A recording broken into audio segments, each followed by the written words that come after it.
Déjà, je voulais vous remercier pour toutes les personnes qui ont été voir la vidéo sur Alzheimer, pour vos commentaires. Déjà, je vais commencer par là. Je vais vous parler des fractures familiales aujourd'hui. Euh, Souvent, quand ça coupe avec une famille, il y a une espèce de silence qui vient diviser, en fait. L'amour, en fait, ce qui va réparer, c'est juste l'amour. Alors, ça paraît simple, hein, quand je vous le dis comme ça, mais ce qu'on ne dit pas, il va se répéter. On croit que parce qu'on n'a pas dit ou qu'on a coupé, j'entends très souvent dans des rendez-vous ou autour de moi, j'ai coupé les ponts. C'est bon, j'ai coupé les ponts. Mais ce que t'as pas dit va se répéter. Tu sais, il y a des familles qui vivent ensemble, mais où quelque chose s'est fendu à un moment. Quelquefois, on peut même pas se dire que c'est ce moment-là, mais c'est il y a tellement longtemps, en fait. Et on continue à se voir, on continue à s'appeler, des fois même à rire ensemble.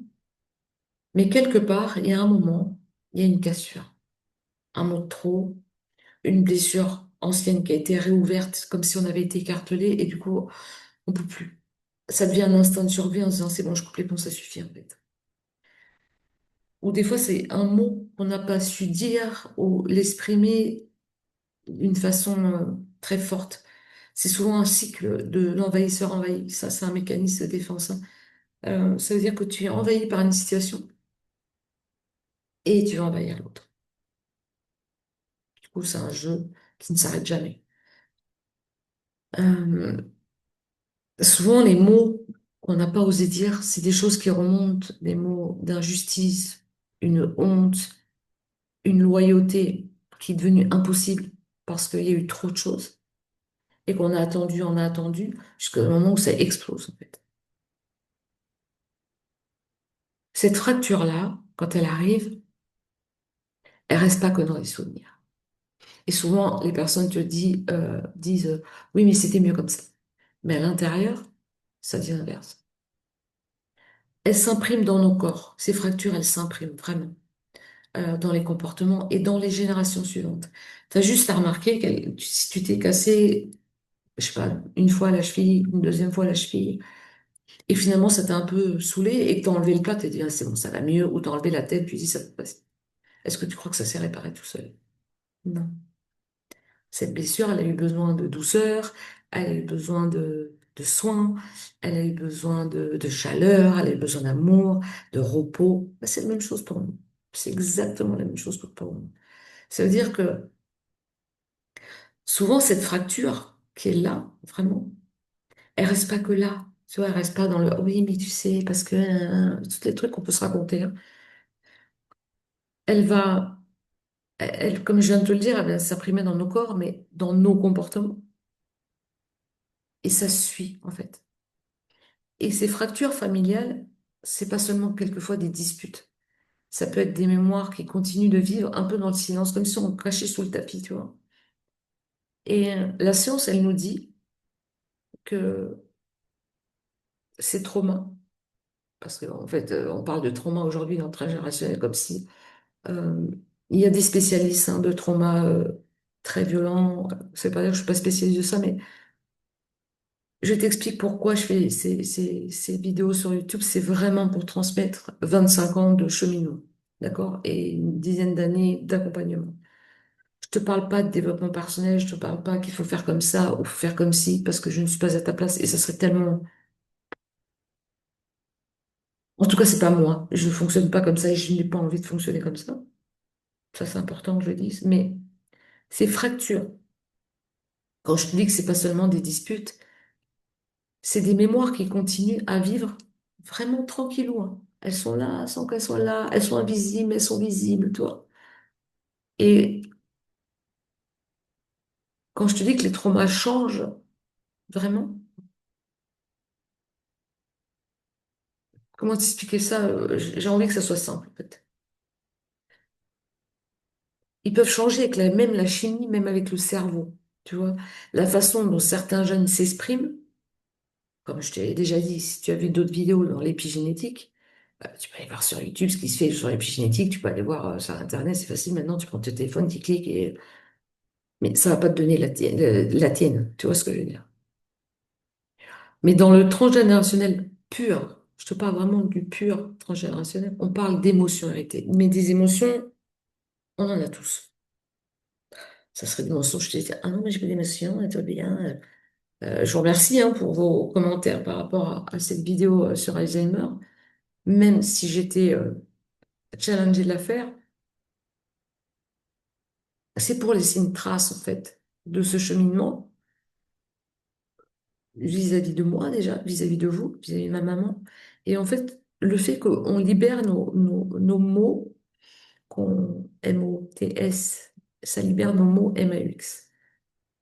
Mais dans l'émotion héritée, en fait, ces blessures qu'on a vécues, et des fois qu'on n'a même pas vécues, on les ressent quand même. Vraiment. Quand tu regardes ta famille, là, peut-être tu as fait ton arbre généalogique, j'en sais rien, peut-être tu l'as pas fait. Regarde juste toi, avec qui tu t'es marié.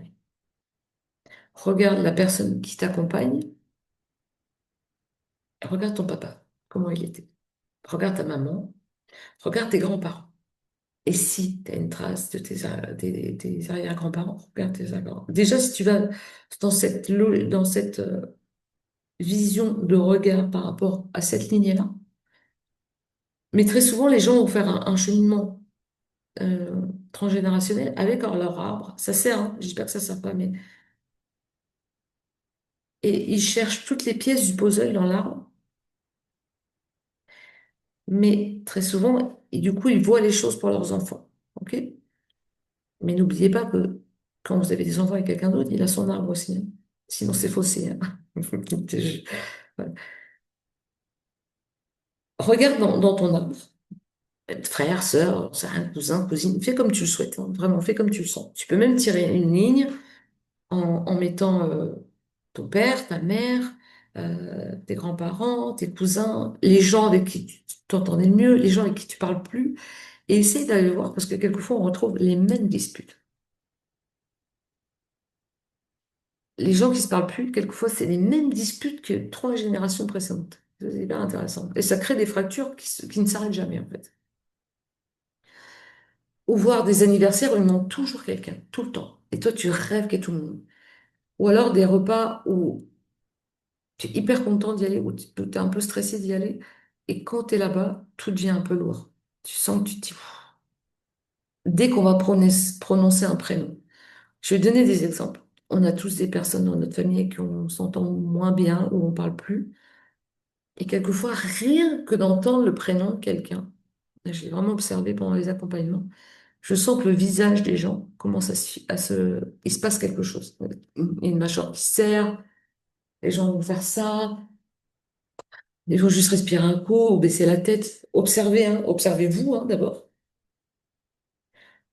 Rien qu'un prénom. Pensez à un prénom dans votre lignée et vous dites, merde, ben c'est ça. Ou c'est pas ça, j'en sais rien. Ça, c'est pas de la paranoïa, hein, vraiment. C'est ton système nerveux, vraiment, qui capte, qui capte comme des petits électrons, tu vois, capte la mémoire émotionnelle. Parce que avant les mots, vraiment, notre corps communique. Ouais, tu vas dire, oh là là, mais qu'est-ce qu'elle dit, cette dame? Parce que nos corps se souviennent de tout.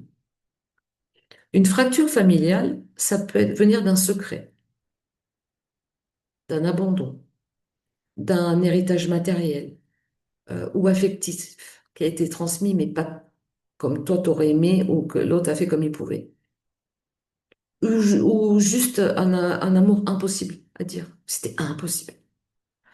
Alors les générations qui arrivent après vont se battre pour réparer à leur manière, de leur façon à eux. Certaines vont s'enfermer dans une espèce de colère. D'autres deviennent des médiateurs, ceux qui discutent, qui essaient de trouver des solutions. D'autres se coupent de tout et décident de faire une reset, à dire, c'est bon, j'ai assez, j'ai vraiment assez, en croyant se protéger. Mais quoi qu'on fasse, peu importe, on rejoue toujours tant qu'on ne comprend pas ce qu'on rejoue. C'est comme si demain, euh, Qu'est-ce que je pourrais te donner comme exemple? Bon, j'en ai pas là. Euh, je dis, à chaque fois que tu descends les escaliers et que tu mets cette paire de talons-là, ou cette paire, ou tes pieds nus, ou je sais pas quoi, tu te fais mal. Tu te fais mal à chaque fois au même endroit. Et tu joues la même scène, hein. Tu refais toujours la même, hein. C'est la même chose pour ça, en fait. Et je vais te donner un exemple d'une femme que j'avais accompagnée il y a longtemps. Elle me disait, je comprends pas. J'ai mon fils qui a 18 ans et on se déchire tout le temps. Tout le temps. On est tout le temps en train de se disputer. Tout le temps. C'était la même histoire qu'avec son père. Et je dis, c'est les mêmes schémas quand j'étais ado que je m'engueulais avec mon père. Et quelquefois, c'est la jeune fille qui va s'engueuler avec sa maman. Et c'est les mêmes schémas que quand elle était jeune. Et elle se dit, bah oui, mais c'est normal, c'est les jeunes. Non, non, non, non, non. Alors, on a été regarder ensemble. Cette femme, cette autre femme, qui avait, elle, une fille de 20 ans et qui vivait ces mêmes schémas, elle aussi, elle s'est rebellée au même âge. Exactement au même âge. Mais pareil, hein. Et sa grand-mère avant elle aussi, dans cette même tranche d'âge, entre 18 et 20. Et à chaque génération, c'était la même fracture au même moment. Et là, tu dois te dire, mais pourquoi? Mais pourquoi? Parce que l'origine, vraiment, il y avait une trahison dans cette famille. Jamais dite, jamais pardonnée, enfin, vraiment cachée, mais plus que sous le tapis, je pense que c'était caché à la cave. Et tant que cette trahison, elle restait dans l'ombre, toutes les femmes de la lignée rejouaient, chacune à leur manière, le même scénario. Et le transgénérationnel, c'est pas de la magie, on dit oui, bah, je vais te faire ton arbre, et puis après on fera une constellation familiale. Tu vas voir, ça va tout nettoyer sur toutes les générations. Si je te dis ça, déjà je te mentirais. C'est une vraie mémoire cellulaire. C'est de la loyauté invisible. C'est les enfants qui gardent en eux, vraiment au plus profond d'eux. Peut-être tu as gardé des choses en toi, et quelquefois on dit oui, bon, c'est bon, je suis adulte. Oui, mais notre âme d'enfant, elle a encore une mémoire. C'est tout ce qu'on n'a pas été regardé, en fait. Et tant qu'on ne le dit pas,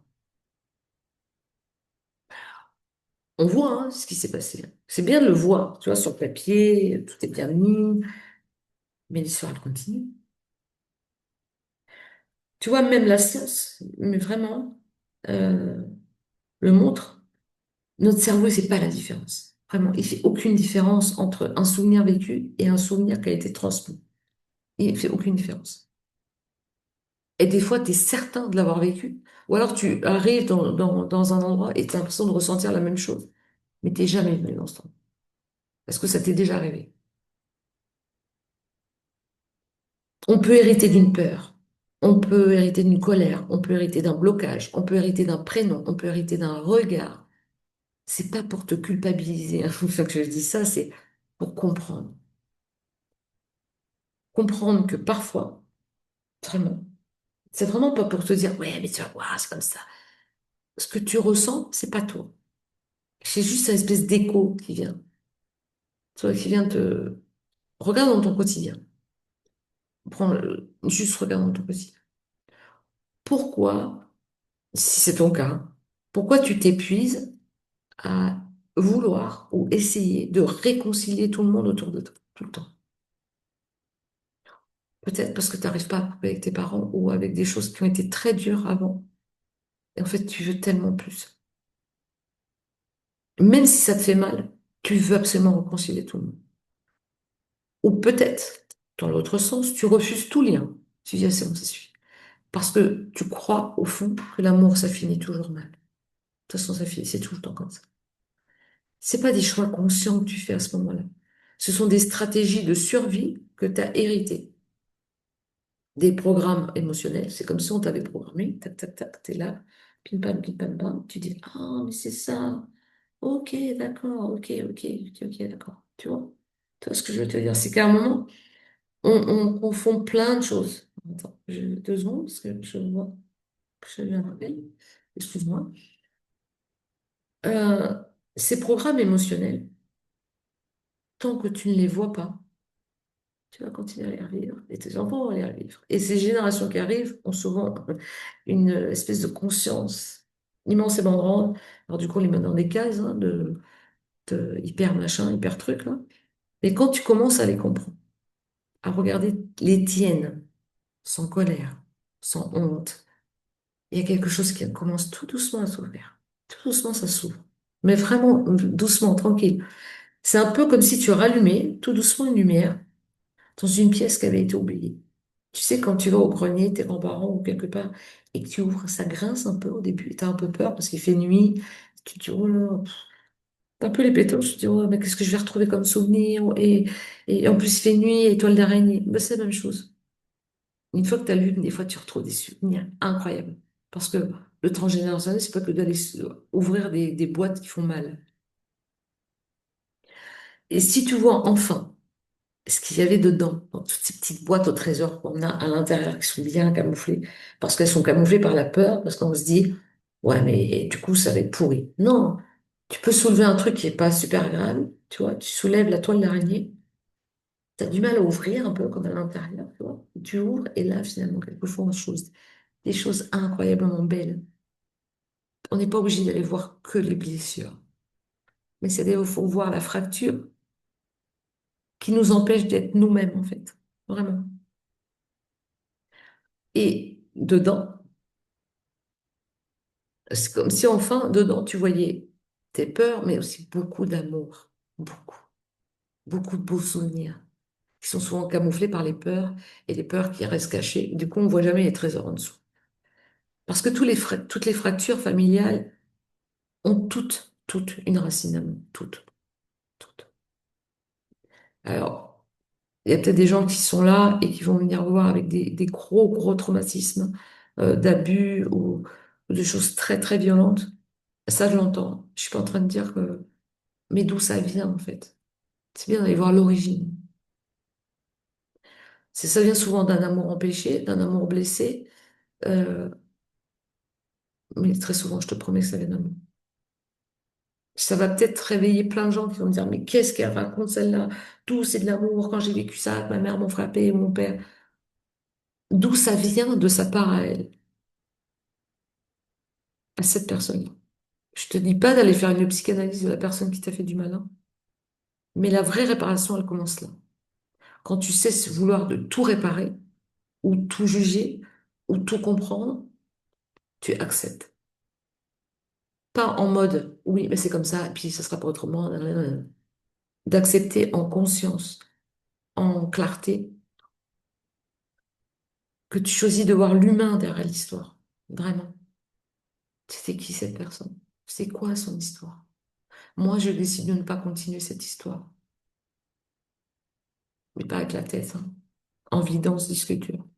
Alors oui, ça, c'est pas facile. Je dis pas que c'est facile, parce que quelquefois, il faut accepter que certains ne décideront pas de prendre conscience des choses, de changer, j'aime pas trop ce mot, mais et c'est là que le deuil arrive, en fait. Accepter que la réparation ne viendra peut-être pas d'eux, mais de toi. C'est la science qui rejoint la spiritualité à ce moment-là. Parce que dès que tu changes ton regard, c'est comme si demain, tu avais toujours la même paire de lunettes et que tu sens que quand tu les mets, bah, tu vois pas terrible quand même.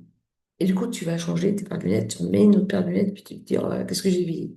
Quelquefois, le regard, il est incroyablement fort. Tu vois, notre pupille, c'est incroyable. Je refais une vidéo là-dessus. Et parce que tu changes vraiment ton regard. Ton système nerveux, il va commencer à s'apaiser. C'est toute la lignée qui va respirer avec toi. T'es pas là pour réparer ta famille. T'es pas là pour remettre du vivant dans tout ce qui est figé.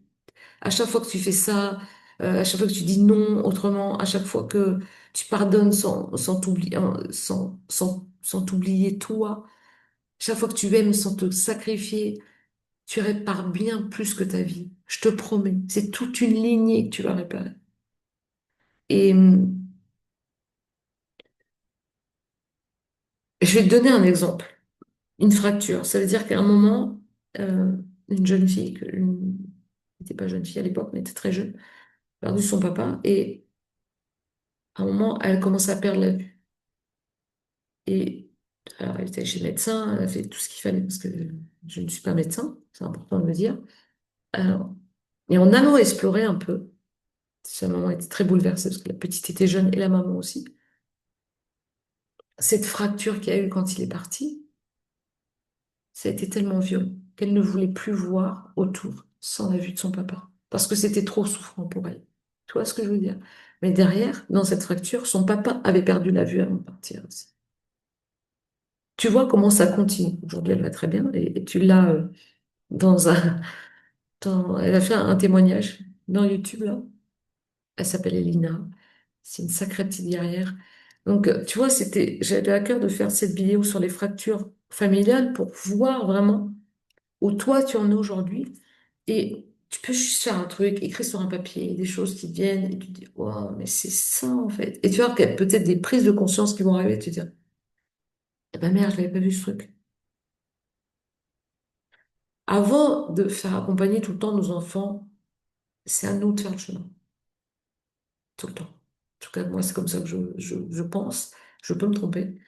Mais le transgénérationnel, c'est pas un truc de tortillé avec deux bouts de ficelle. C'est vraiment un cheminement dans le psychogénéalogique et la transgénérationnelle. C'est vraiment dans le cheminement visible. Et ce qui est invisible et ce qu'on a ressenti dans notre boîte. Voilà. J'espère que cette vidéo t'a plu. Euh, N'hésite pas à la partager, n'hésite pas à faire ce que tu veux. En tout cas, je t'embrasse. Merci pour ton écoute et